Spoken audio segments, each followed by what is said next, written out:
Okay दोस्तों, बेहद बेहद खुशी और उत्साहित एक और हफ्ता।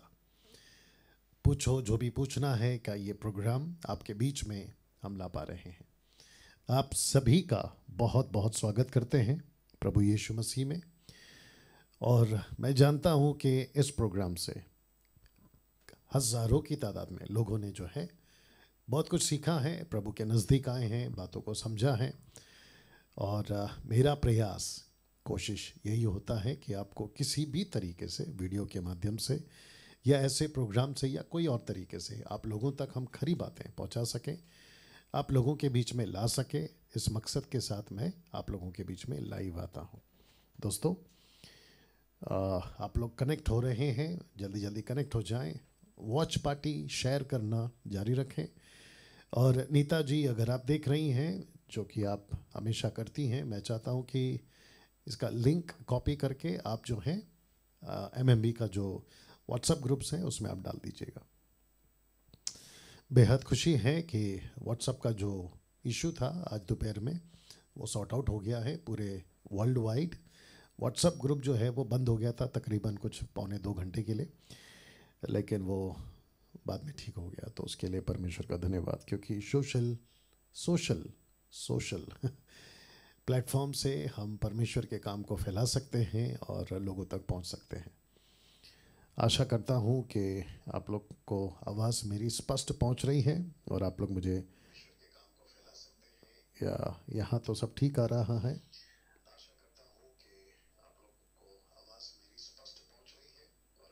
या थोड़ा सा टाइमिंग इधर उधर हो जाता है, मतलब मैं यहाँ बोल रहा हूँ तो फिर आवाज़ बाद में आती है, ऐसा कुछ है शायद, मुझे नहीं पता ऐसा क्यों हो रहा है, लेकिन आप लोग सुन पा रहे हैं, इसके लिए परमेश्वर का धन्यवाद। इसकी रिकॉर्डेड वीडियो मैं अलग से यूट्यूब पे डालूंगा और मैं चाहता हूं कि आप लोग वहां पे इसको बिल्कुल कट टू कट, जो कि थोड़ा सा हाई क्वालिटी में हम रिकॉर्ड करते हैं, उसको आप लोग आराम से बाद में देखना चाहें तो देख सकते हैं।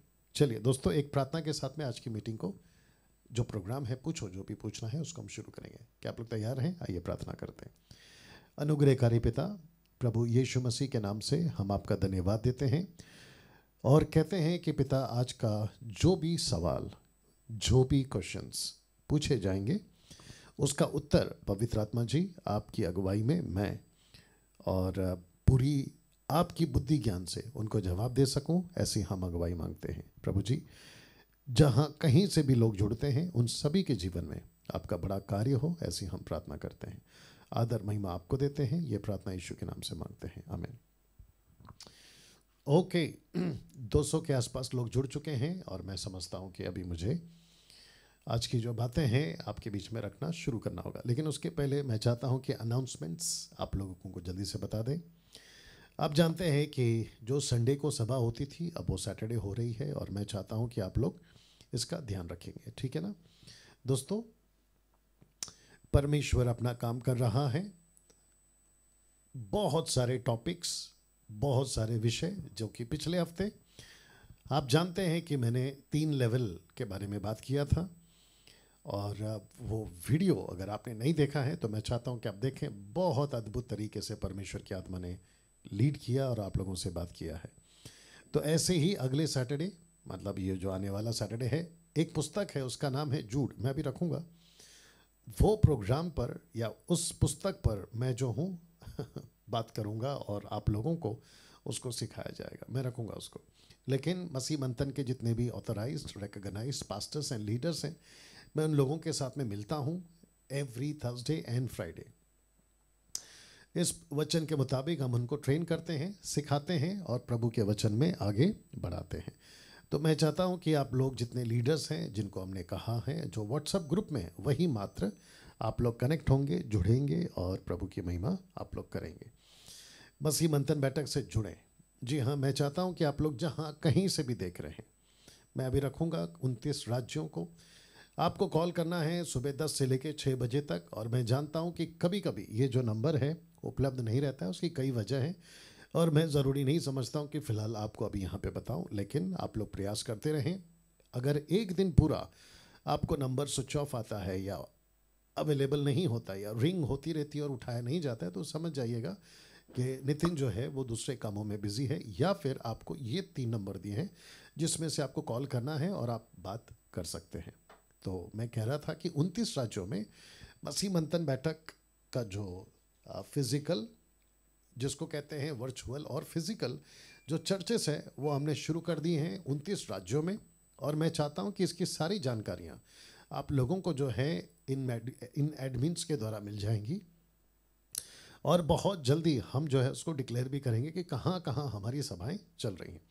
तो मैं चाहता हूं कि अगर आप लोग हमसे जुड़ना चाहते हैं और आप जुड़ें, क्योंकि बहुत सारी खरी बातें, सही शिक्षाएं हम जो हैं वो, चाहे अन्य भाषा ब्रैकेट में जिब्रिश, या फिर ताइत, दशमांश, जुडियाज़म, यहूदीवाद, ऐसे बहुत सारे टॉपिक हैं जिसको कुछ 2-3 सालों में, 200-300 सालों में, माफ़ करें, मसीह के सो कॉल्ड, जो चुपके से मसीह की देह में घुस गए हैं, मैं तो यही कहता हूँ उन लोगों को, जो प्रभु के सेवक नहीं है, ये वो लोग हैं जो शैतान के भेजे हुए लोग हैं। इन्होंने आकर मसीह की देह में बहुत गड़बड़ियाँ डाली है, और मुझे खुशी है कि उसमें से कुछ लोग बाहर निकल रहे हैं और डिक्लेयर कर रहे हैं कि हम गलत थे। जैसे आपको याद होगा कि क्रेफ्लो डॉलर, जिसने ये कहा हाल ही में कि मैं गलत था ताइत के बारे में प्रचार करने वाला, और उसने साफ कहा कि ताइत का जो कॉन्सेप्ट है वो लॉ से कनेक्टेड है। अब उसके कहने पे हम नहीं जाते, वो बात सही है, लेकिन मैं कह रहा हूँ कि ऐसे लोग अब बाहर निकल रहे हैं, या बेहद खुशी है।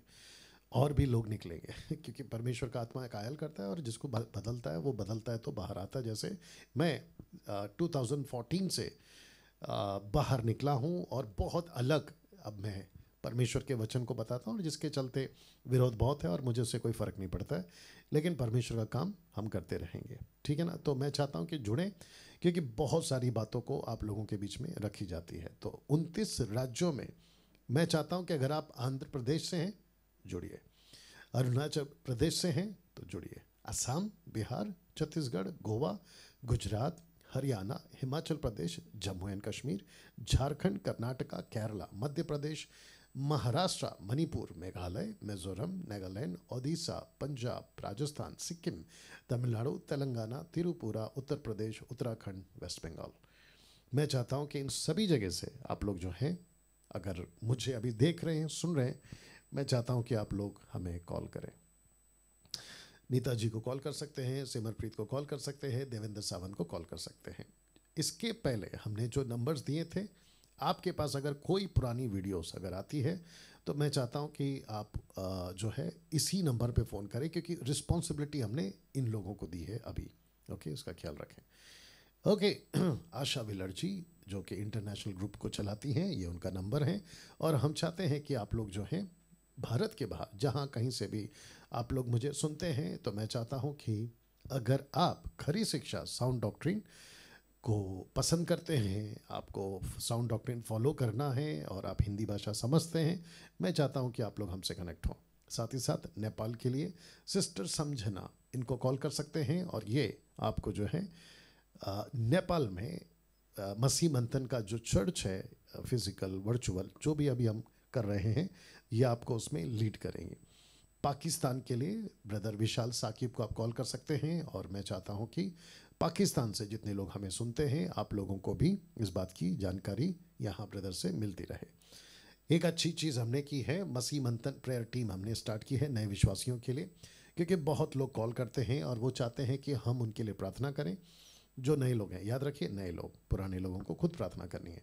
तो ऐसे लोगों के लिए हमने एक व्हाट्सअप ग्रुप बनाया है, और आप लोगों की सभी प्रार्थना निवेदन यहाँ पे हम डाल दिया करते हैं। To receive your free Bible, CH12, उसको व्हाट्सअप, उसको निकालो, फ्लाइट मोड से निकाला। आपको मुफ्त बाइबल के लिए ब्रदर CH12 जी को और साथ ही साथ ब्रदर नील जॉय को आपको कांटेक्ट करना है, और मैं चाहता हूं कि आपकी फ्री बाइबल यानी कि न्यू टेस्टमेंट, अगर आपको ज़्यादा बाइबल चाहिए तो उसका कोरियर चार्ज है, आपको मोटी बाइबल चाहिए ओल्ड एंड न्यू तो उसका भी कोरियर चार्ज है, लेकिन अगर आप सिर्फ न्यू टेस्टमेंट मंगाते हैं, और वो भी शर्तों पर कि आपके पास पैसे नहीं है, और दूसरा, जहाँ पे आप रहते हैं, जिस स्टेट या गांव या तालुका या डिस्ट्रिक्ट में, वहाँ बाइबल शॉप नहीं है, तो वहाँ से आप लोग इन लोगों को कॉल करके मंगा सकते हैं। ओके, इसमें मैंने चेंज नहीं किया। ओके, मैट्रिमोनियल स्टार्ट हो चुका है। सिस्टर मीनल को आपको कॉल करना है। श्वेता जी जो है वो ब्रेक पे हैं, उनका व्यक्तिगत इशू है, यानी कि फैमिली समस्याएं हैं, जिसके चलते वो व्यस्त रहेंगे, उसके बाद वो वापस आएंगी। ओके, मसीह मंथन बैठक के लिए आप लोग सपोर्टर्स के रूप में आ सकते हैं। मंथली सपोर्टर्स के लिए मैं चाहता हूँ आप लोगों को एक बात बता दूं, क्योंकि अभी महीना है अक्टूबर का, मंथ ऑफ अक्टूबर।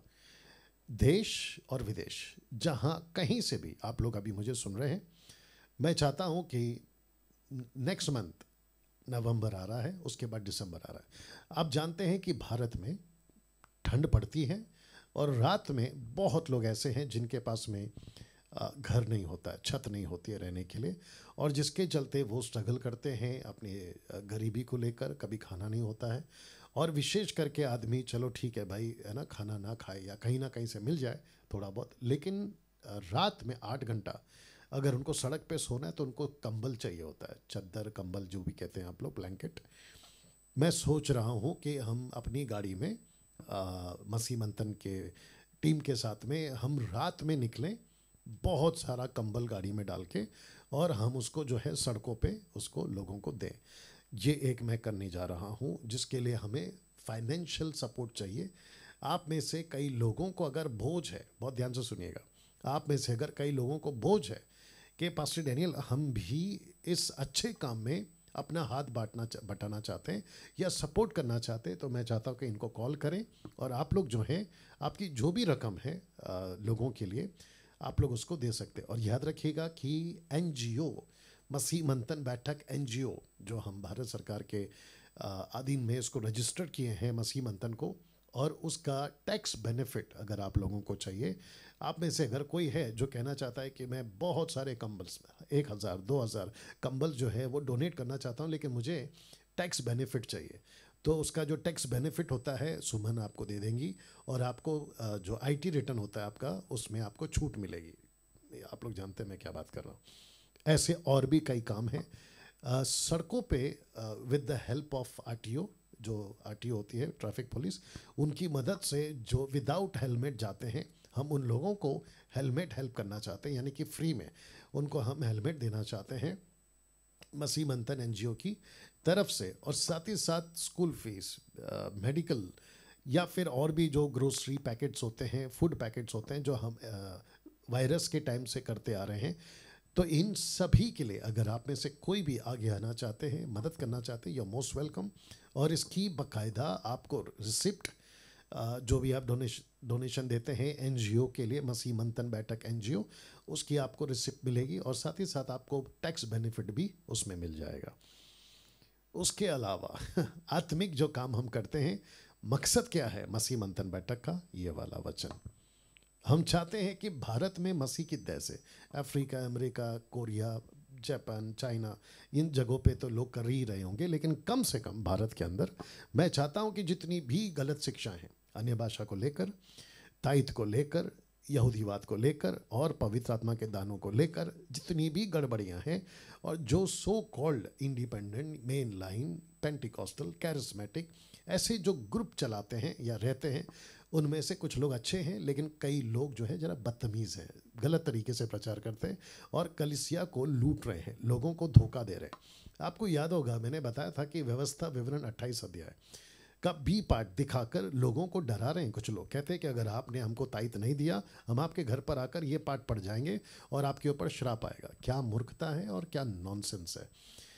ऐसे लोगों ने मसीह के लोगों को डरा के रखा हुआ है। दूसरी तरफ ये भी हो रहा है कि लोग जो है ना, मसीह के असली मकसद को नहीं समझ पा रहे, मसीहत के और यीशु ने क्या कहा सिखाया उसको नहीं समझ पा रहे हैं, और बड़ा बेड़ा गर्क हो रखा है। तो जिसके चलते हम ये सब प्रयास करते हैं और लोगों को वहाँ से बाहर निकलने का काम करते हैं। और मुझे बेहद खुशी है कि मात्र 2 से 3 साल के अंदर हम हज़ारों लोगों को अन्य भाषा से बाहर निकाल पाए, यानी जिब्रिश, ताइत के कॉन्सेप्ट को क्लियर कर पाए, यहूदीवाद के क्लियर कॉन्सेप्ट को क्लियर कर पाए, और ऐसे बहुत सारे सब्जेक्ट्स हैं बाइबल के, उसमें से लोगों को सही तरीके से हम ला पाए।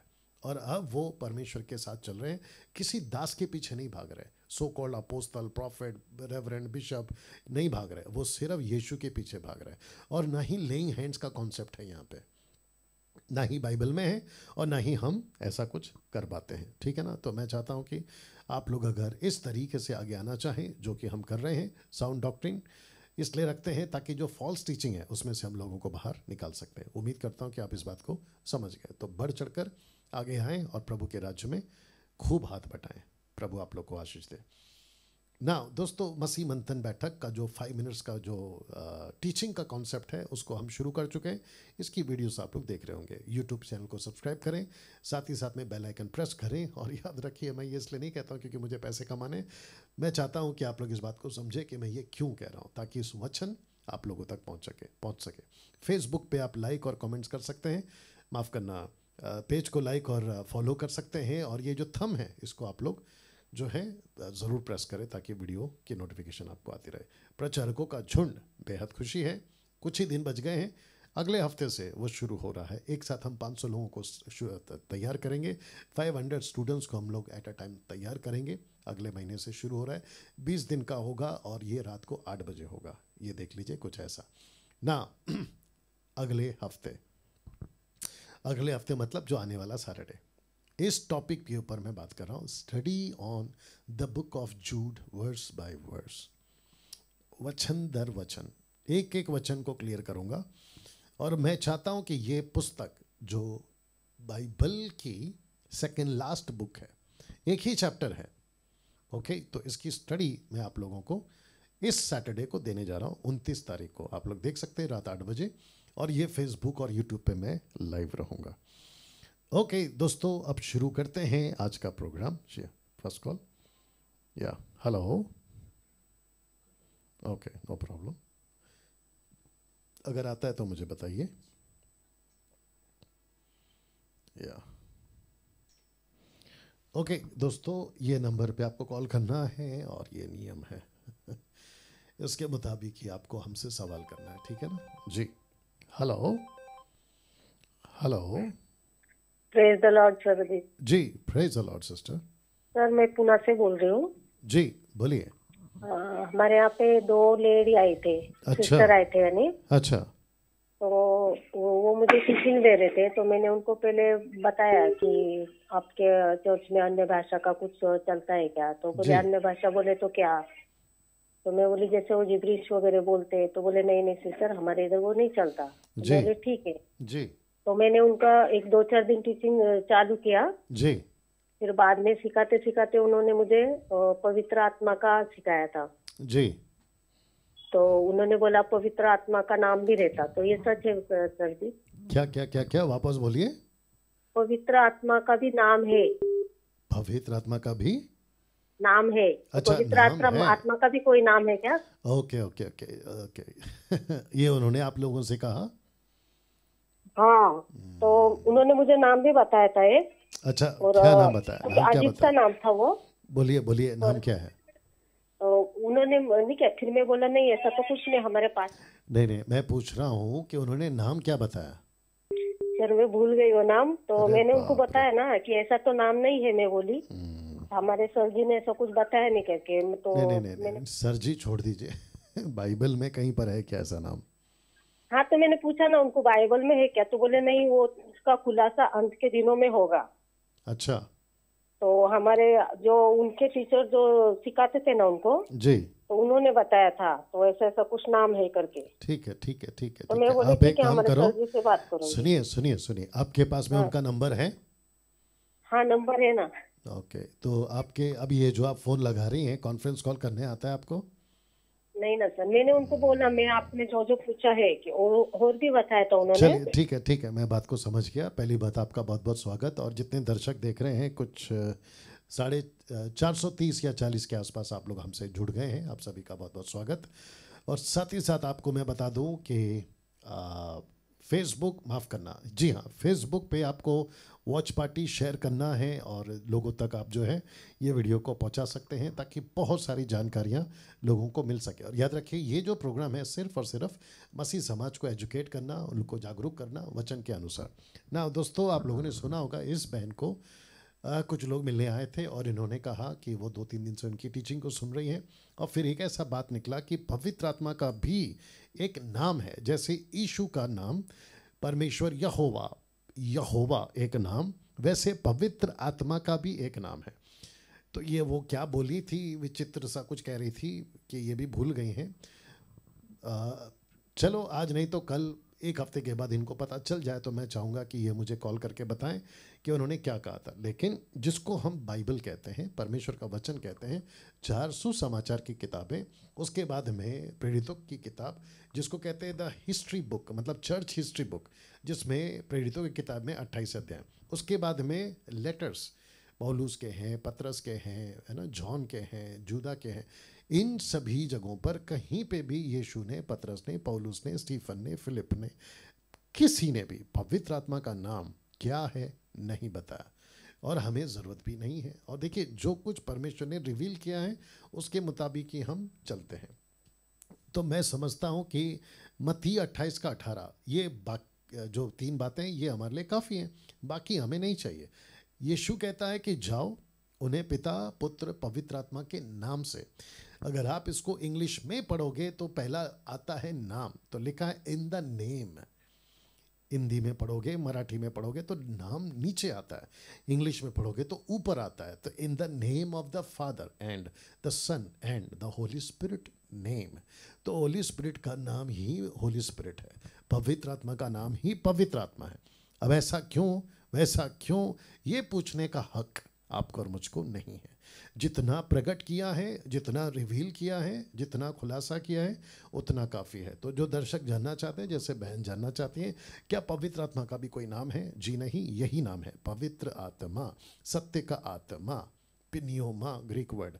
तो ये काफ़ी है। Okay sister. हाँ सर, और एक है जी। तो उसमें वो भी कहा था कि ऊपर यरूशलेम माता भी है, उससे उसको भी हम लोग ने जैसे पिता है। एक सेकंड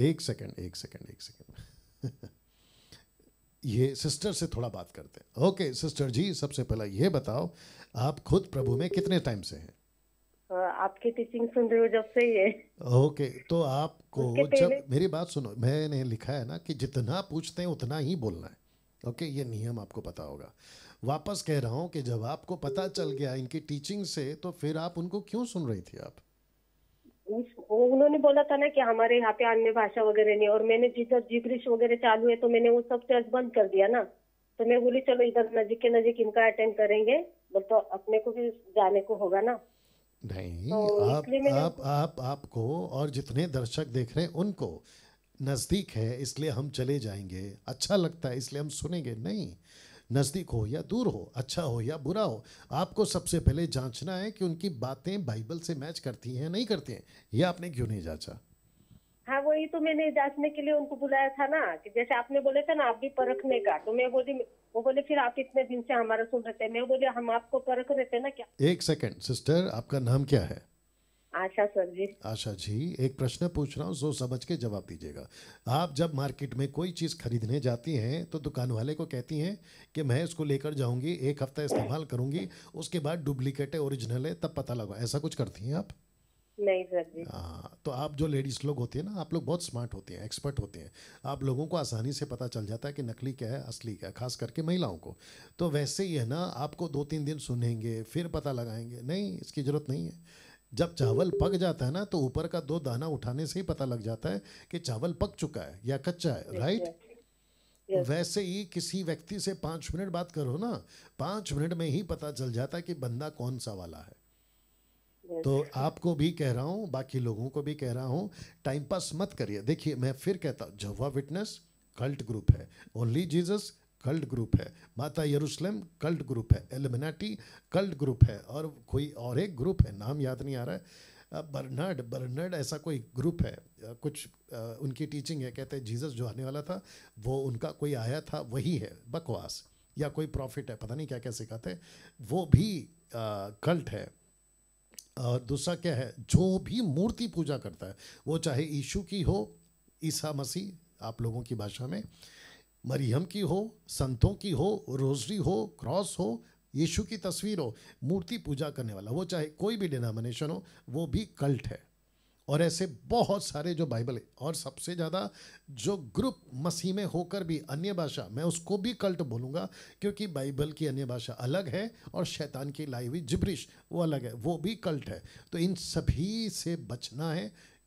मैंने शायद दिल्ली में बोला था, मुझे याद नहीं आ रहा, मैंने कहा था, आज बोल देता हूँ, शायद मैं आगे जाके इसके ऊपर एक वीडियो भी बनाऊंगा। मैंने कहा था कि एक विश्वासी जब प्रभु में आ जाता है, उद्धार पा लेता है, उसके बाद में उसको सिखाया जाता है नशा से दूर रहो, दारू, जो सिगरेट, गुटखा, तंबाकू, नशा, उससे दूर रहो, मूर्ति पूजा से दूर रहो, छोरी चालाकी से दूर रहो, व्यभिचार से दूर रहो, संसार की बातों से दूर रहो। अब मुझे लगता है कि ये 20-25 सालों में एक और ऐड करना पड़ेगा कि इससे भी दूर रहो, और वो है गलत पास्टरों से दूर रहो, गलत प्रचारकों से दूर रहो, गलत शिक्षाओं से दूर रहो। और इसके लिए आप लोगों को सतर्क होना बहुत ज़रूरी है। तो जो ग्रुप आपके घर पे आते हैं ना सिस्टर, हाँ, वो माता यरूशलेम वाले हैं। माता, हाँ, उन्होंने मुझे बाइबल में से निकाल के दिखाया, बोले देखो साफ साफ लिखा है बाइबल में, आपको गलत टीचिंग मिल रही है। एक सेकंड, साफ साफ क्या लिखा है?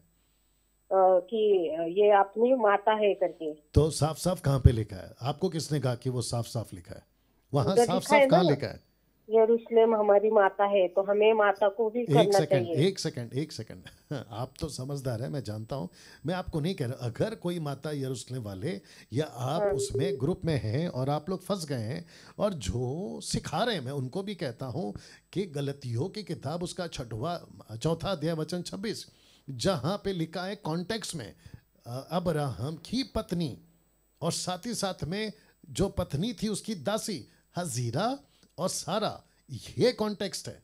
जो बच्चे हैं इस्माइल, इसहाक, वो कॉन्टेक्स्ट है। कहता है कि जैसा हजीरा नहीं हो सकती प्रतिज्ञा के संतान की माँ, सारा हो सकती है, वैसे ही ऊपर की माता यानी कि यरूशलेम, ये उसको कॉन्टेक्ट है। ऊपर कोई माँ नहीं है।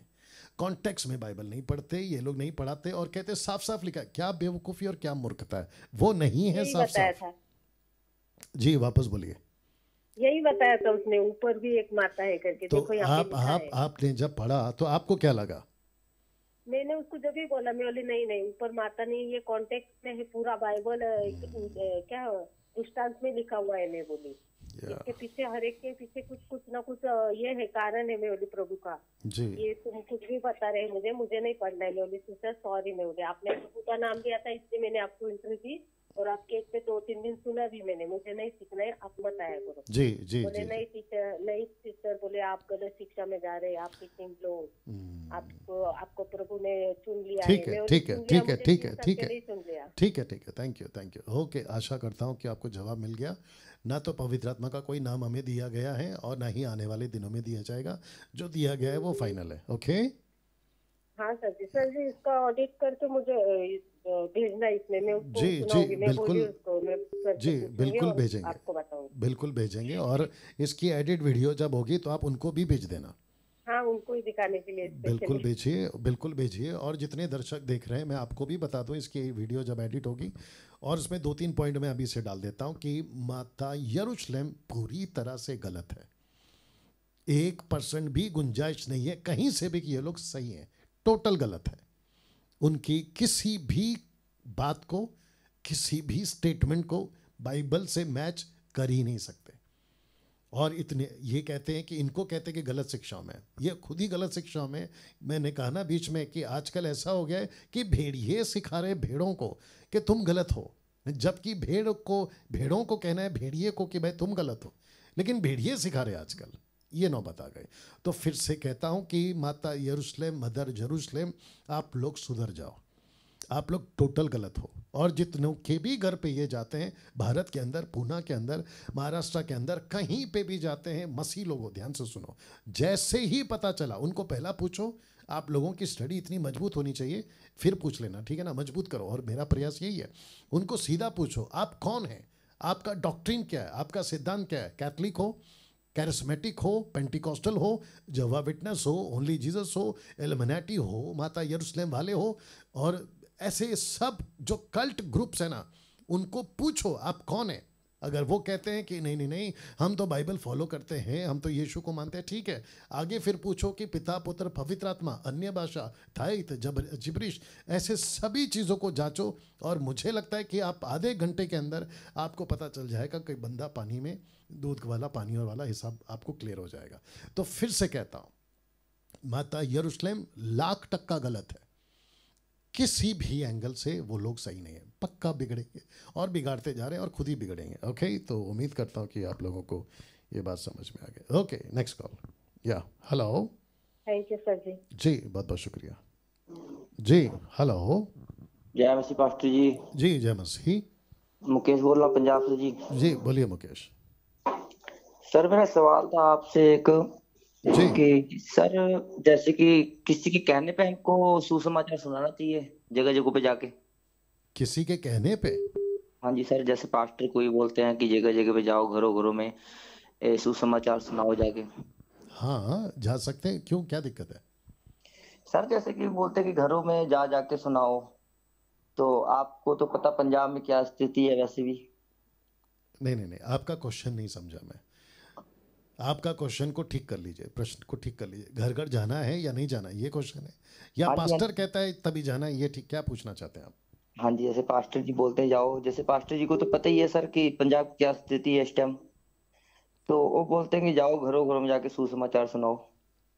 नहीं नहीं नहीं, आप नहीं समझ रहे हैं। मैं वापस कह रहा हूँ कि पास्टर के कहने पे जाना चाहिए, वो सही है या गलत है, आपका ये क्वेश्चन है। या जाना ही नहीं चाहिए, ये क्वेश्चन है, या फिर आजकल प्रॉब्लम बहुत है इसलिए हम रुक जाएं, ये क्वेश्चन है। आपका क्वेश्चन क्या है? हाँ जी सर, कि जैसे प्रॉब्लम है कि हम रुक सकते हैं कि नहीं। ओके, ऐसे आओ ना। जितने दर्शक हैं आप लोग भी सुन लें कि सुसमाचार सुनाएं सिचुएशन के हिसाब से। क्या है तो आप लोगों को बता दें, क्योंकि भाई ने पूछा है। सिचुएशन कैसा भी हो, पंजाब हो, अरब कंट्री हो, इंडोनेशिया हो, दुनिया का कोई भी कोना हो, परमेश्वर का वचन है सुसमाचार सुनाओ मतलब सुनाओ।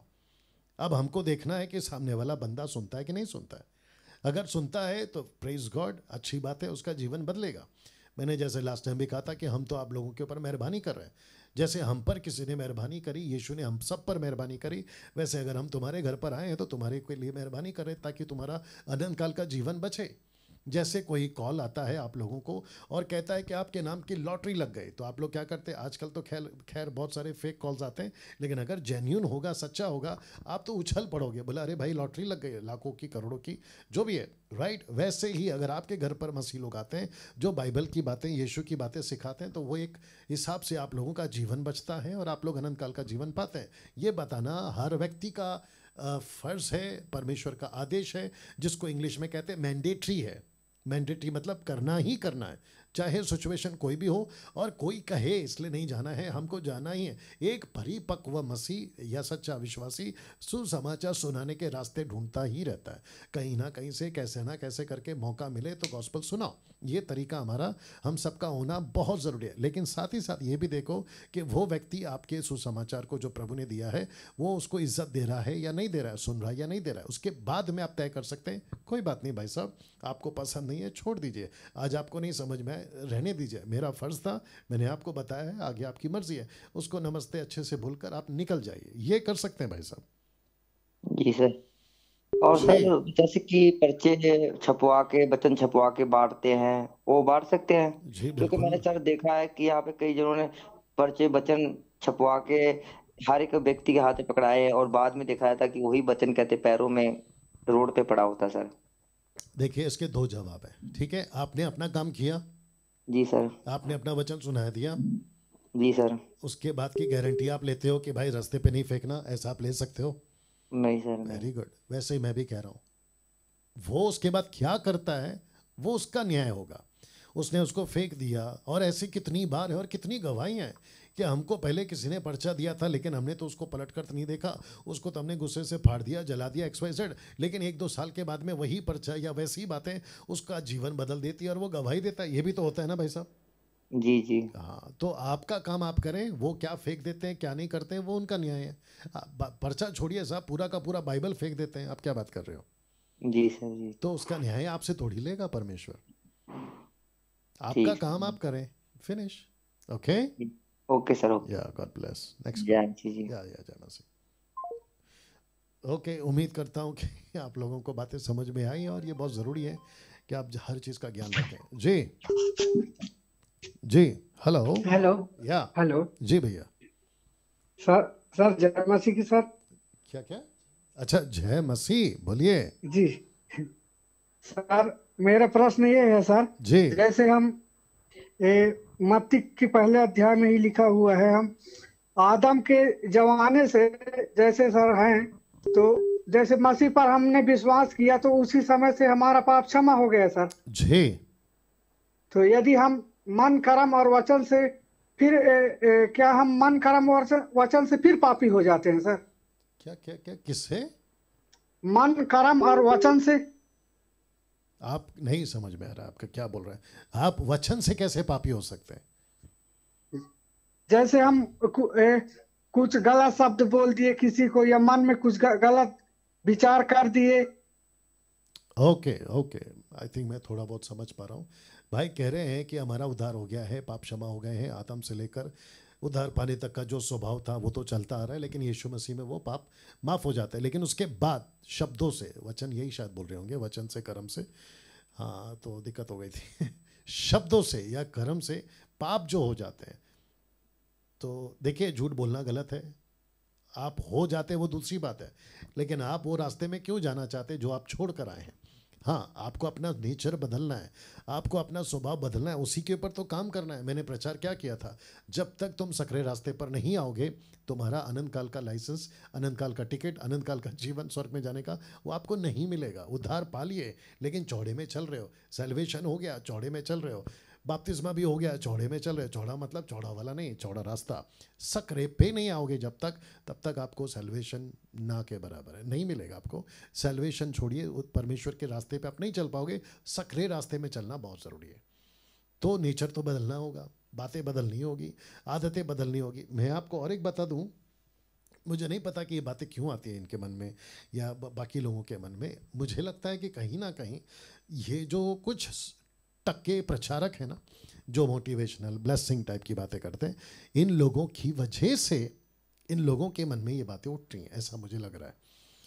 वो क्या सिखा रहे हैं कि भाई सब चलता है। कुछ प्रचारकों को तो मैंने भी सुना है, नाम तो मैं लेता नहीं हूँ, भारत के बाहर है, कहते हैं कि चलता है, पुरुष पुरुष से शादी करे चलता है, औरत औरत से शादी करे चलता है, आप बीच बीच में दारू पियो चलता है, क्योंकि कहते हैं पियक्कड़ नहीं बनना है, बीच बीच में पी सकते हैं। और ऐसे ऐसे लॉजिक देते हैं कि बड़ा गुस्सा आता है उनको सुनने के बाद में।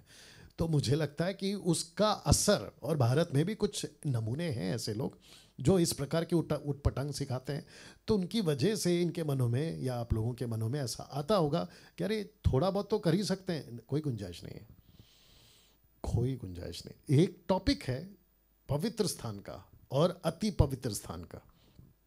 लास्ट संडे भी मैंने कुछ बोला था, उसमें से परमेश्वर कितना पवित्र है, अगर आप इसकी कल्पना भी करोगे ना, माथा खराब हो जाएगा। अगर सोचने भी बैठोगे कि परमेश्वर कितना पवित्र है, ऊपर से चिड़िया नहीं उड़ सकती थी, आसपास में जानवर, परमेश्वर के प्रेजेंस जब आता था पहाड़ पे घूम नहीं सकती थी, मर जाया करती थी या मार दिया जाता था। इतना पवित्र परमेश्वर। फिलिपियो 2:5 कहता है, उसने खुद को शून्य कर दिया। शून्य मतलब जीरो कर दिया। उसने सब कुछ जो है त्याग कर वो मनुष्य के बीच में, मनुष्यों के बीच में उसने आकर निवास किया। कौन? यीशु ने।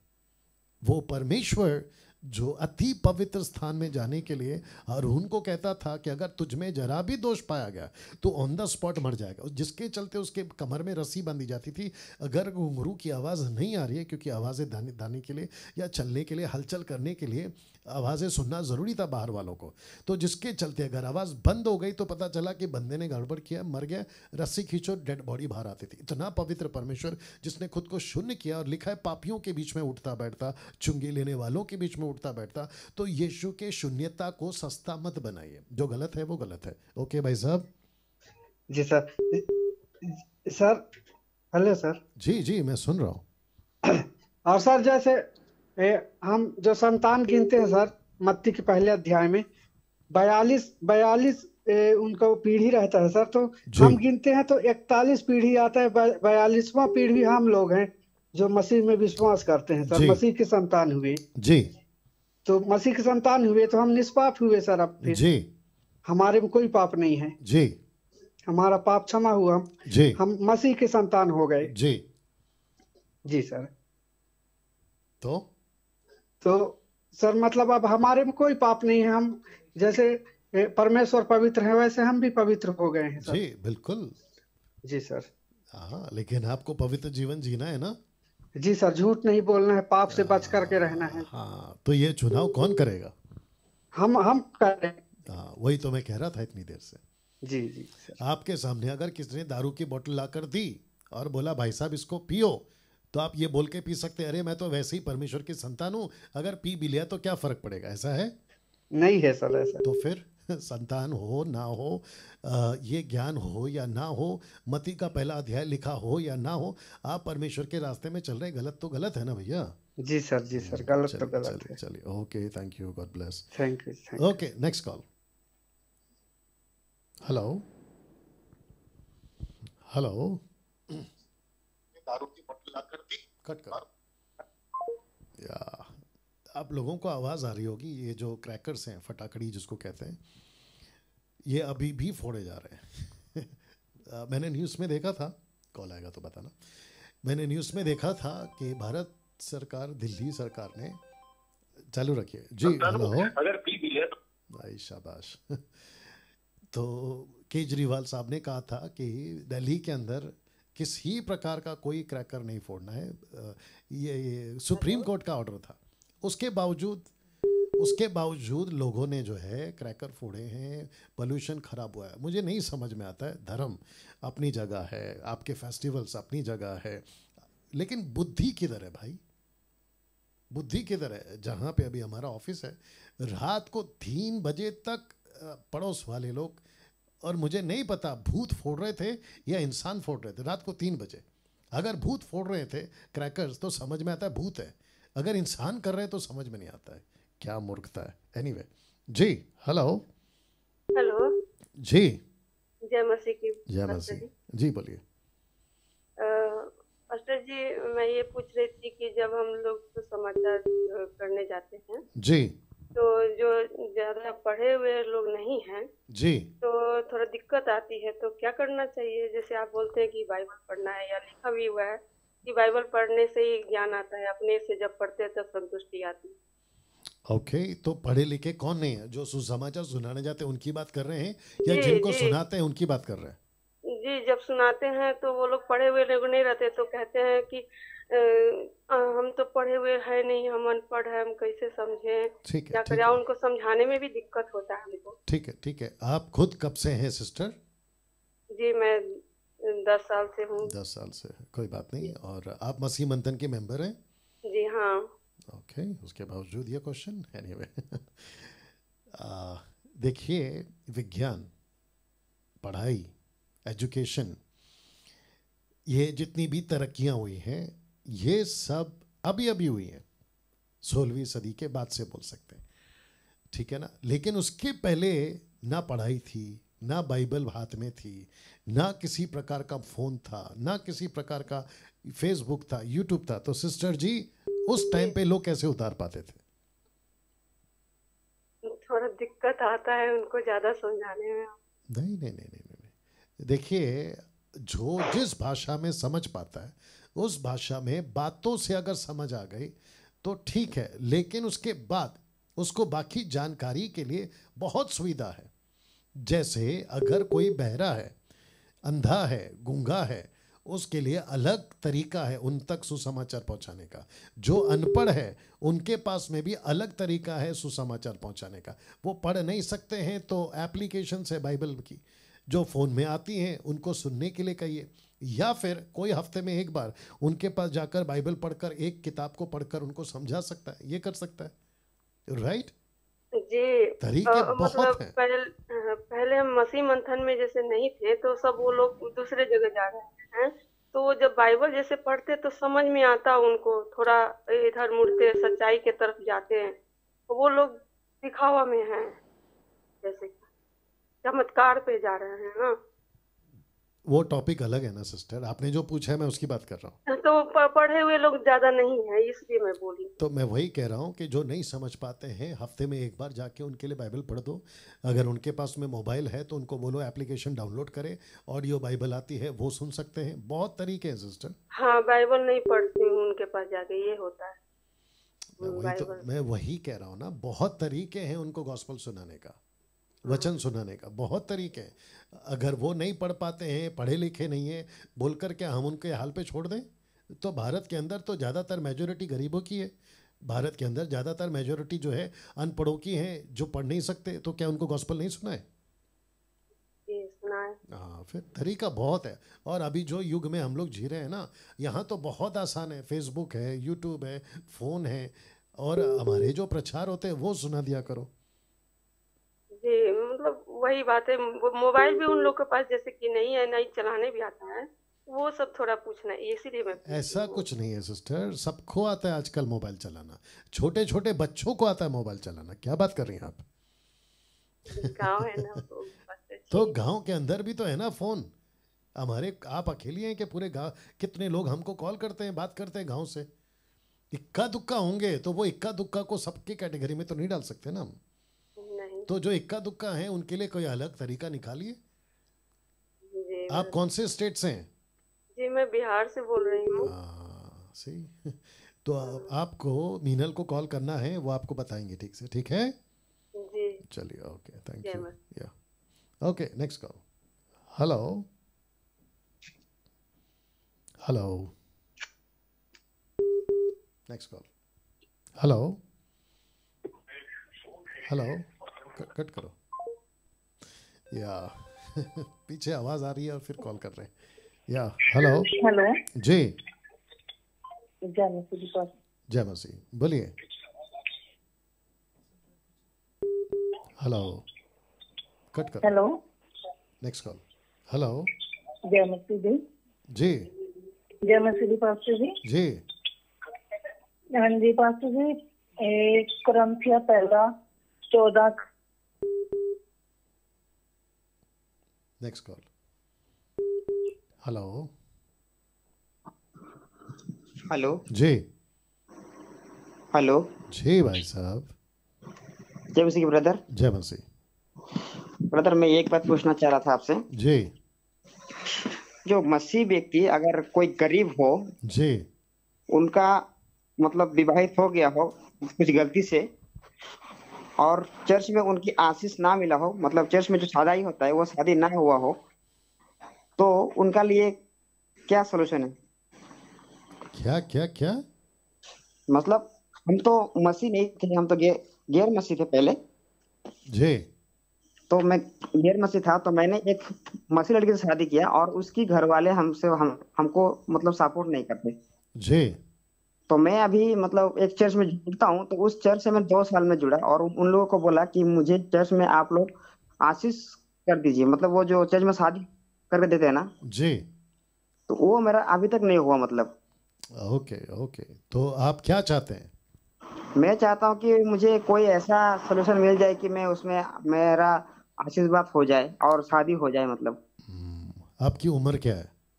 मेरा उम्र 27 है। 27? जी। और लड़की? लड़की की 26 है। 26 है। और आपकी शादी को कितना साल हो गया? मेरा शादी को 3 साल 22 ओके 2 साल दो ओके साल ओके, तो आपने क्या शादी की? मंदिर में, मस्जिद में, कोर्ट में, कहाँ शादी की? कुछ भी नहीं हुआ, ऐसा कुछ भी नहीं हुआ। मैंने उन लोगों को बोला आप लोग बना के दीजिए करके, ये कैसा क्या। आपको जितना पूछता हूँ ना उतना ही बोलना है। मैं वापस कह रहा हूँ, कहाँ शादी हुई? शादी अभी तक हुई नहीं है हम लोग। बस रुक जाओ। तो आपकी ना कोर्ट में हुई, ना मंदिर में हुई, ना नहीं। मस्जिद में हुई, ना चर्च में हुई, राइट? राइट। ओके, तो फिर आप बिना शादी के साथ में कैसे रह रहे हैं? अभी देखिए मेरा पास तो इतना पैसा नहीं है कि मैं घर पे सब कुछ कर सकूं। मतलब? मैं बहुत गरीब घर से लड़का हूँ एक। तो क्या हुआ? कोर्ट में शादी करने के लिए आपको पैसे किसने बोले कि बहुत पैसे लगते हैं? और ऐसा है आपने नहीं सुना, मैं वापस कह रहा हूँ। आपको किसने कहा कि कोर्ट में, मेरा अरे भैया इसका नज़दीक करो। आपको किसने कहा कि कोर्ट में शादी करने के लिए आपको बहुत पैसे लगते हैं? ये किसने कहा आपको? बहुत सारे लोग ने कहे, इसीलिए मैं अरे कॉन्फ्यूज। भाई साहब, नहीं, गलत जवाब दिए। ये आपको गलत बोला है। आप जाइए कोर्ट में, एप्लीकेशन लिखना है आपको। अगर आपको नहीं आती है, किसी की मदद लो, एप्लीकेशन लिखो, कोर्ट में दर्ज करो कि हमको शादी करना है, और आपको कोर्ट वाला शादी करा के देगा ना भैया? जी ये एक हो गया। दूसरी बात, आपने कहा कि चर्च वाले शादी नहीं करा के दे रहे। मुझे नहीं पता कि वो क्यों नहीं करा के दे रहे, और ना ही मुझे उसके बारे में जानना है। लेकिन अगर क्योंकि आपका प्रभु में, आप प्रभु में आ गए, मसीह में आपका जीवन है, तो मैं चाहता हूं कि आप जो हमारे लीडर्स हैं, कौन से स्टेट से हैं आप? जी आप कौन से स्टेट से हैं? मैं आसाम से हूँ। असम से। तो असम का जो हमारा लीडर है मसीह मंथन का, आपको उनसे हम बात करवाएंगे, फिर आगे देखते हैं आपका क्या करना है।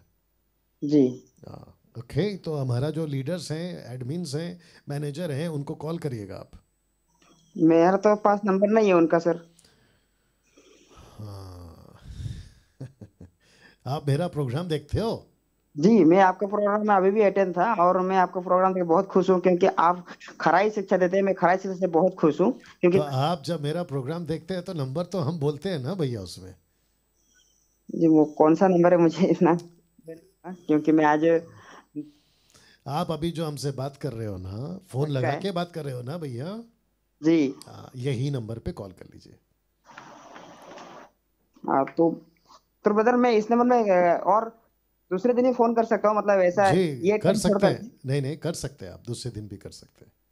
दूसरे टाइम में भी आपको कांटेक्ट हो सकता है। जी हो सकता है। Thank you brother. तो या फिलहाल ब्रदर मैं अभी गोवा में हूँ, मतलब मैं अभी इसी साल आया गोवा में मैं, और अभी गोवा में मैं कुछ काम कर रहा हूँ। ठीक है, ठीक है, ठीक है, ठीक है, आपको गोवा के लीडर से भी मिला देंगे। हाँ चिंता मत करो, ठीक है। ओके, आई गेस एक अगर लास्ट कॉल आता है तो हम उसको उठाएंगे, अन्यथा हम जो है, या उठाइए। Hello. Hello pastor, praise the Lord. जी अच्छा राजू। हाँ फिलहाल मुंबई। आपका आवाज से ही पता चल जाता है हमको। बोलिए राजू। पास्टर मेरा प्रश्न था, मैं चाहता हूँ कि जितने मुस्लिम भाई बहन देख सुन रहे हैं जी वो भी सुने। ये प्रश्न शायद मैंने पहली बार उठाया है। जी। ये सबसे बुद्धिमान कौन था, डैनियल या सुलेमान? अच्छा अच्छा, सबसे ज्यादा बुद्धिमान कौन था? मैंने एक मैसेज पढ़ा पास्टर, लेकिन मैं चाहता हूँ कि आप रिप्लाई दें तो अच्छा रहेगा। जी बिल्कुल, जो बाइबल हमें बताती है कि बुद्धिमान जो था वो सुलेमान था, सुलेमान राजा। लेकिन दानियल भी। हाँ हाँ बोलिए बोलिए। मैंने एजिकल में पढ़ा पास्टर कि उसमें परमेश्वर एजिकल से बोलता है कि तू डैनियल से अधिक बुद्धिमान है। उसने डैनियल का नाम लिया था। किससे? किसका किसका? डैनियल का नाम लिया था, डैनियल का। नहीं नहीं, किसको कहा? एजिकल से कह रहा था। हेजेकियल से कह रहा था? क्या कह रहा था? हाँ, कि तू डैनियल से अधिक बुद्धिमान है। हाँ तो लेकिन ये तो नहीं कहा ना कि दानियल से बड़ा कोई नहीं है, ये भी तो नहीं कहा ना।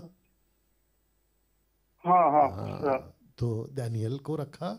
हो सकता है कि एजिकल सुलेमान राजा को नहीं जानता हो, क्योंकि बाइबल तो बाद में छपी ना भैया। हेलो। अच्छा। हाँ ये भी हो सकता है। हाँ, और अगर दानियल बुद्धिमान है तो मुझे कोई दिक्कत नहीं, और ना ही किसी को आनी चाहिए। लेकिन जो लिखित है वो ये है कि सबसे ज़्यादा बुद्धिमान। परमेश्वर ने पूछा तुझे क्या चाहिए, तो उसने कहा कि मुझे बुद्धि ज्ञान चाहिए। तो परमेश्वर ने बोला ठीक है ले लो। तो टाइटल उसके पास था। टाइटल समझते हैं, पोस्ट। हाँ पास्टर समझ गया। वो उसके पास था। लेकिन अगर दानियल की बात करोगे तो दानियल भी कम नहीं था।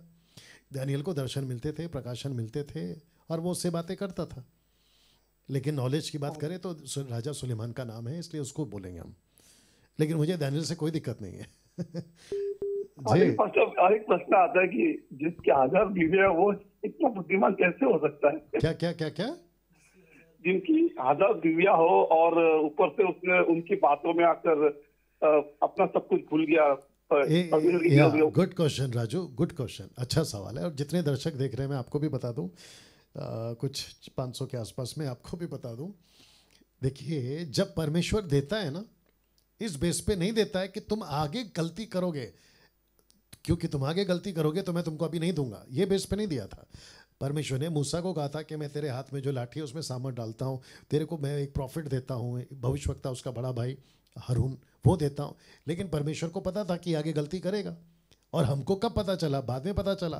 परमेश्वर को तो पहले पता था राजा सुलेमान 1000 बीवी करेगा, ये बाद में हमको पता चला जब लिखित हुआ। लेकिन परमेश्वर को तो पहले से पता था। लेकिन राजा सुलेमान ये कह सकता है कि परमेश्वर आगे जो मैं गलती करने वाला हूँ उसकी सजा मुझे अभी से क्यों दे रहे हो? अगर ऐसे ही होता सिस्टम तो परमेश्वर आदम को बनाता है क्यों, अदन के बगीचे में रखता है क्यों, और वहाँ पाप का पेड़ का फल लगाता है क्यों? क्योंकि परमेश्वर को सब पता है। तो फिर ये पूरा कठपुतली वाला खेल हो जाता ना भैया। बोलिए Raju ji. Yes yes pastor जी, बिल्कुल सही कहा आपने। तो उसकी गलती बाद में हुई ना, हम उसको वक्त से पहले सजा क्यों दे? और परमेश्वर से हम मांगते हैं, परमेश्वर देता है, लेकिन गलती के बेस पे नहीं लेता है। मतलब गलती करोगे, अभी तुम गलती करोगे, अब मैं तुमको नहीं दूंगा, ऐसा नहीं करता है। परमेश्वर कहता है वचन में, रोमियो किताब में, कि हम विश्वासघाती होते हैं लेकिन वो कभी विश्वासघाती नहीं होता। जी तो मैं थोड़ा कंफ्यूजन था पास्टर, इसीलिए मेरा प्रश्न निकला। आपका स्वागत है राजू जी, आपको मैं जानता हूँ अच्छे से। और दूसरा प्रश्न कर सकता पास्टर? अरे बिल्कुल। पास्टर ये आपका जो यूसुफ था, जी, इसका तो मृत्यु मित्रों में हो गया जी, लेकिन ये लोग ने उसको ना दफनाया ना कुछ, उसकी बॉडी को ऐसे रखा जी। लेकिन जब वचन कहता है कि मूसा जब जा रहा था इस्राएलियों को छुड़ाकर, तो उसकी हड्डियां साथ ले गया। ये बात कुछ समझ नहीं आ रहा पास्टर साहब। वही तो पूछ रहा हूँ, इसमें क्वेश्चन क्या है आपका? तो मेरा प्रश्न है कि उसकी बॉडी का हुआ क्या है, वो हड्डी क्यों ले गया? अभी बॉडी जो है आदमी को मरने के बाद में ज़्यादा से ज़्यादा 24 घंटा, उस वक्त में जो जड़ी बूटी होगी तो रखते होंगे मम्मीज की तरह कुछ वर्षों तक में, लेकिन बाद में बचेगा क्या? हड्डी तो बचेगा ना राजू जी। हाँ पर लेकिन वो हड्डी ले क्यों गया, वो मेरा प्रश्न था। अच्छा, हड्डी क्यों लेकर गया? परमेश्वर ने बोला था कि भाई तुम्हारी जो डेड बॉडी है, उसी की नहीं, किसी की भी, मूसा की, दाऊद की, किसी की भी। उन दिनों में ऐसा होता था कि परमेश्वर चाहता था कि लोगों की जो डेड बॉडी है वो उनके पराये देशों में ना रहे जहाँ मूर्ति पूजा है, तो वो चाहता था कि वहाँ पर हो जहाँ उसके खुद के लोग हैं। तो जिसके चलते उसने कहा था कि मैं तेरी हड्डियों को 430 साल के बाद में जब ये आज़ाद होंगे तो वो साथ में जाएगा, ये प्रॉमिस था। और जिसके चलते परमेश्वर ने वो वादे को पूरा किया। ये वैसे, और मैं साथ ही साथ उत्पत्ति की किताब में इसकी स्टडी दे भी चुका हूँ, इसका सबका कनेक्शन भी बता चुका हूँ राजू जी। अच्छा, ये दो सवालों में काफी मुश्किलों में था, लेकिन आपके जवाब से थोड़ा संतोष हो गया। Thank you Raju ji, God bless you Raju. Okay. अच्छा राजू, मुझे बाद में कॉल करना आप। जरूर bye. Okay, no more calls. अच्छा, एक आ गया तो ले लो। हेलो जी, जय मसीह पास्टर जी। जय मसीह। हम पंजाब से बोल रहे हैं जी, बोलिए। मेरा पहला क्वेश्चन है कि जो पहला कुरिन्थियों 14:34 जी, कि स्त्रियां कलीसिया में सभा में चुप रहे क्योंकि उन्हें बातें करने की आज्ञा नहीं है, इसका मतलब क्या है? कि मेरे दिमाग में काफी टाइम घूमता रहता है कि मैं किसी से पूछूं, लेकिन आपके जब सवाल जवाब होते हैं तो मैंने कुछ देखा कि मैं मसीह मंथन वालों से ही पूछूं। जी बिल्कुल, आपका स्वागत है। सिस्टर का क्वेश्चन है पहला कुरिन्थियों 14 अध्याय वचन 34, 1 कुरिन्थियों 14:34, जहाँ पे पौलुस कहता है कि स्त्रियां कलीसिया की सभा में चुप रहें। तो सिस्टर जी, आपको सबसे पहले क्लियर कर दूं कि कॉन्टेक्स्ट में औरत नहीं है। आपने सुना? कौन है? जी, रिस्पॉन्स करिए। सुनिए, वापस कह रहा हूं कि कॉन्टेक्स्ट में, संदर्भ में वो औरत नहीं है, तो फिर क्या है, ये क्वेश्चन आएगा जी। तो बता देता हूं, वो पत्नी है। वो पत्नी है, किसी की बीवी है वो। तो जितने दर्शक हैं वो भी सुने, और सिस्टर आप भी सुनिए। अगर आप कहोगे कि क्या पत्नियां औरत नहीं होती? ऑफ कोर्स होती है, लेकिन हर औरत पत्नी नहीं होती, दिमाग में लेकर आओ। तो पौलुस कह रहा है किसी की पत्नी को। कॉन्टेक्स्ट में कहाँ है पास्टर डैनियल? 35 पढ़ लो। लिखा है कि अगर वो कुछ सीखना चाहे तो अपने घर में अपने पति से पूछे, उसके ठीक बाद, माफ करना, उसके ठीक पहले। 34 में कहा औरत चुप रहे, लेकिन 26 में 27 तक में कहता है आदमी चुप रहे। तो वहां पुरुष चुप रहे, यहां औरत चुप रहे। वहां पुरुष क्यों रहे चुप? क्योंकि जो अन्य भाषा, ग्लोसा, लैंग्वेजेस जो बात करते थे, उनकी समझ उनको नहीं होती थी, क्योंकि अनुवादक नहीं होते थे। तो जिसके चलते पौलुस ने कहा कि अगर अनुवादक है तो बोले, अर्थ बताए, अगर नहीं है तो चुप रहे। ये लिखा है। औरत क्या करती थी? पूछती थी। तो पौलुस ने कहा कि औरत को भी कहो चुप रहे। अगर सीखना है, आगे लिखा है सीखना है, तो कॉन्टेक्स्ट में औरत नहीं पत्नी है। और साथ ही साथ कॉन्टेक्स्ट ये नहीं है कि प्रीचिंग ना करे, वो लिखा है सीखे ना। क्या नहीं सीखे? वचन 18, उसी 14 का 18, पौलुस कहता है कि तुमको सिखाने के लिए 5 बातों को लेकर सिखाऊंगा। तो वहां कॉन्टेक्स्ट में सिखाना है, औरत नहीं पत्नी है। जी सिस्टर। जी मैं यही सोच रही थी कि अगर स्त्रियां चुप रहे, वो क्या प्रभु का वचन या कोई जैसे अभिषिक्त किया गया हो कोई औरत, वो कलीसिया में बोल सकती है कि नहीं? मैं ये सोच रही थी। जी आप बिल्कुल बोल सकती हैं, डंके की चोट पे बोल सकती हैं, प्रचार कर सकती हैं। और मैं तो आपको बता दूं कि बाइबल के अंदर फिलिप की जो बेटियां थी वो बोलती थी, प्रोफेसी करती थी। पौलुस खुद कहता है 1 कुरिन्थियों 11 अध्याय में कि अगर औरत को प्रार्थना करना है, प्रचार करना है, तो सर पे दुपट्टा डाल के कर सकती है।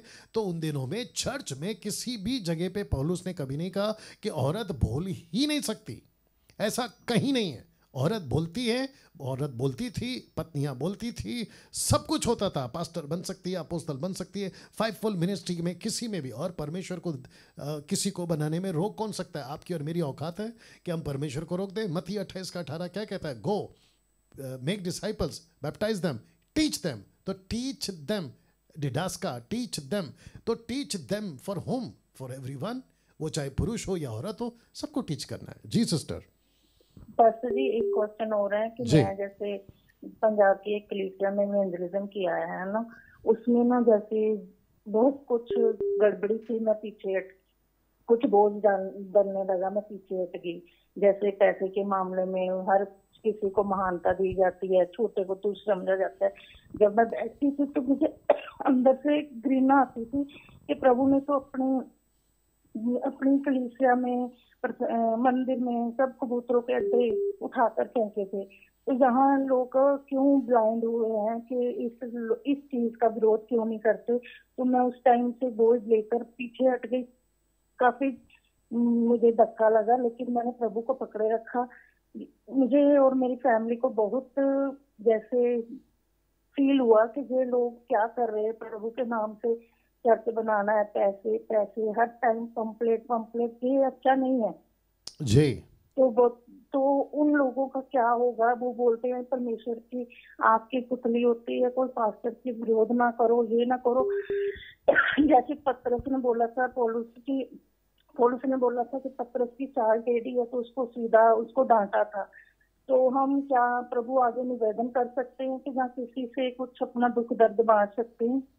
जी ओके। तो मैं समझता हूँ कि सिस्टर को मैं जवाब देना चाहता हूँ, और इन्हीं के चलते आप लोगों को भी जवाब देना चाहता हूँ कि जो कोई सेवक जिसका फोकस, जिसका मकसद पैसा, संसार, उल्टी सीधी टीचिंग है, उनके बारे में बाइबल कहती है, मैं इसके ऊपर प्रचार कर भी चुका हूँ। दूसरा यूहन्ना की किताब 1 अध्याय वचन 7, 8, 9, 10 तक में लिखता है कि उनसे दूर रहो। जो मसीह की शिक्षा में बना नहीं रहता उनसे दूर रहो। पौलुस ने भी कहा। और ये पेट के सेवक है जो 24 घंटे पैसे पैसे पैसे करते हैं, ये पेट के सेवक है, उनसे दूर रहो। तो मैं सिस्टर को भी कहूँगा कि उनके पीछे मत पड़ो, क्योंकि लिखा है लूका 17:1 में कि ठोकरों को लगना ज़रूरी है, पर हाय उसके कारण जिसके कारण ठोकर आती है। तो ठोकरें तो लगेंगी, विरोध होगा, सब कुछ होगा, लेकिन ऐसी जगह पे जाते क्यों हो और हमें जाना क्यों है? और ये सब कुछ चल रहा था लॉकडाउन तक, जब तक वायरस नहीं फैला था तब तक धड़ल्ले से चल रहा था, किसी को डर नहीं था। लेकिन जैसे ही 2020 मार्च आ गया, उसके बाद से जो चर्चेस बंद हुए, सिस्टर आप सुन रही हैं? जी। या जो उसके बाद चर्चेस बंद हुए, सब चर्चों में जो ताला लगा है देश और विदेश में, उसके बाद परमेश्वर ने घर बैठे लोगों को एजुकेट किया, और उसके बीच में मुझ जैसे 10% को खड़ा किया और कहा कि अब इनको अकल दो। क्यों अकल दो?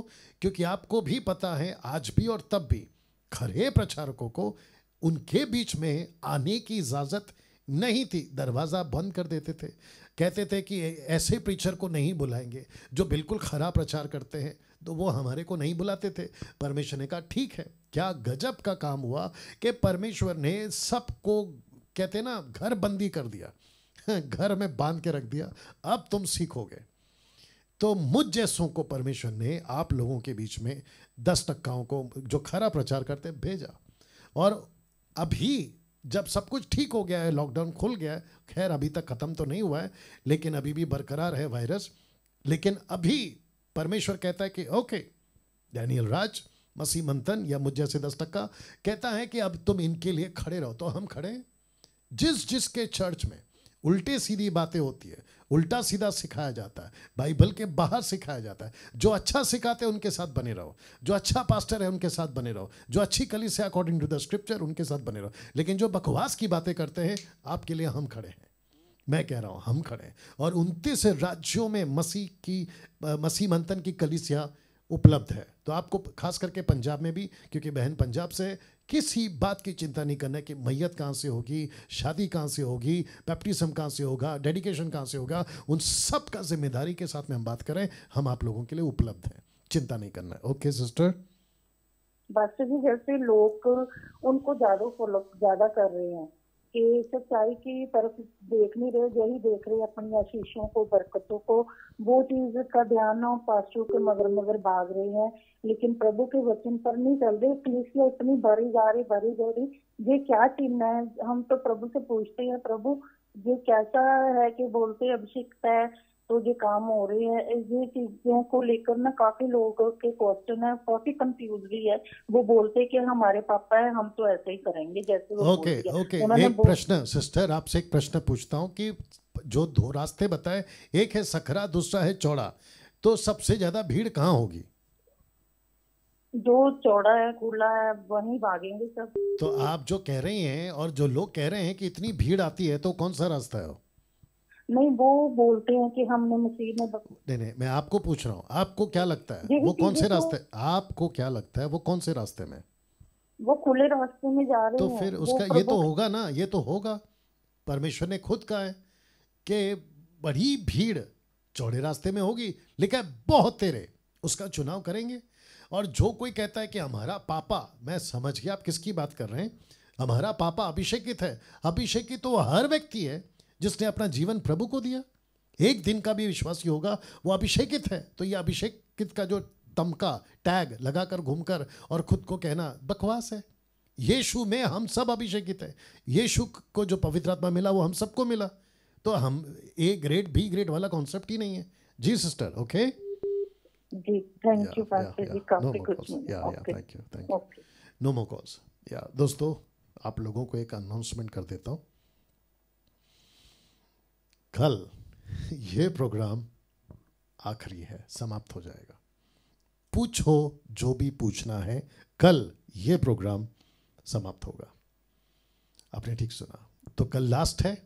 और कल आप में से जिन को लगता है कि मेरा नंबर अभी तक नहीं लगा, अपना प्रयास जारी रखें। बीच में बहुत गैप रह जाता है, कुछ सेकंड्स का। उस गैप में आप लोग घुसिए, अपना प्रश्न पूछिए और मैं आपको जवाब दूंगा। लेकिन वापस कब आऊँगा मुझे नहीं पता, क्योंकि बहुत सारे प्रोजेक्ट्स अभी मेरे पास में, जैसे 20 दिन की जो टीचिंग है वो सिखानी है, तो जिसके चलते मैं जो हूँ उसमें बिजी रहूँगा, ठीक है ना। बट आपको फिर से कह दूँ, कल ये प्रोग्राम लास्ट है, कल समाप्त हो जाएगा। इसकी जानकारी मैं आपको दे रहा हूँ। चलिए, आपका जो वीडियोस एडिट आएगा उसको खूब पहुँचाए, दूसरे तक पहुँचाए। अपना ख्याल रखें। कल फिर ठीक 8 बजे मुलाकात होगी। जय मसीह।